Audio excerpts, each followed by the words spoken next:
Hey everybody, this is Max with MaxCo. I'm your safety technician. I cannot make it to all 6 facilities, so I'm gonna make one PowerPoint and send out to y'all as a training video. Today's topic is gonna be dose-response relationships from ethanol exposures. It's gonna be talking about your TLV, your PEL, and your REL. It's presented by me, Max Bourgeois. What is a dose-response relationship? The dose-response relationship describes how the body responds to different levels of exposure to a substance. This also helps determine safe exposure limits to prevent harmful health effects. Used to develop occupational exposure limits like TLV, PEL, and REL. What hazards do we need to focus on with ethanol? It's a chemical hazard. It's a volatile liquid. It's commonly used in alcohol beverages, hand sanitizer, disinfectants, and solvents, fuel, and etc. Exposure routes are inhalation, ingestion, and skin absorption. Get it on your skin, it absorbs through. You can see some effects. Some of these effects can possibly be dizziness, headaches, nausea, CNS, and depression. When dealing with this chemical, you want to make sure you're wearing all proper PPE. You do not want to have any skin shown. So if it does get on you, it absorbs in your skin. These are some of the effects you can have, and no one wants to miss a day of work. So we're going to try and do everything as safe as possible.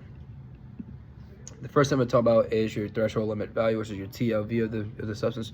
Your TLV is right at 1,000 ppm or TWAs. The TLV is a non-enforceable advisory exposure level recommended by the American Conference of Governmental Industrial Hygienists. This indicates that the level workers can be exposed to without adverse effects of over an 8-hour day. So you have 8 hours once exposed to this. If you don't feel any effects, you're going to be fine.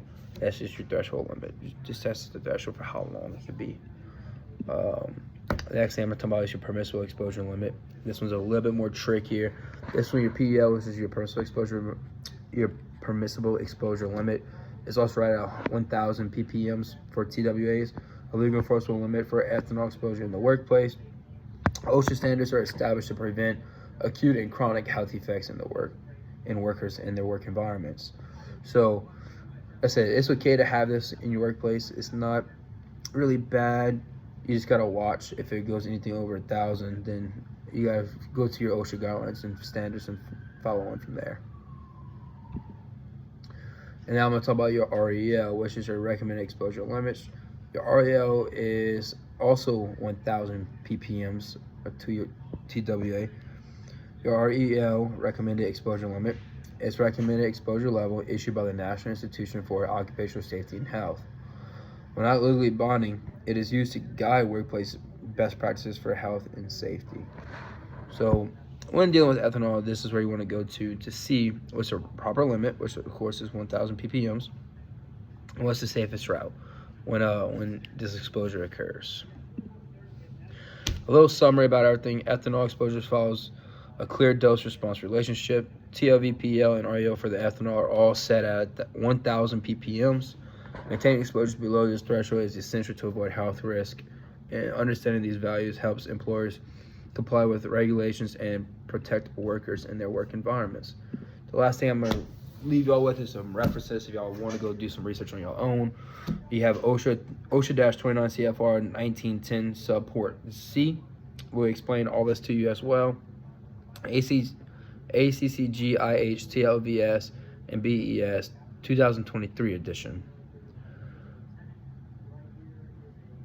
Your NIOSH pocket guide to a chemical hazard will also have this in there, and your CDC and NIOSH ethanol fact sheets will also all have this in there. These are all good references that you can go to. If y'all have any questions, feel free to reach out to me at maxco@gmail.com, or even my phone number is 985-413-8622. Like I said, any questions, feel free to reach out, wear your proper PPE, and y'all stay safe.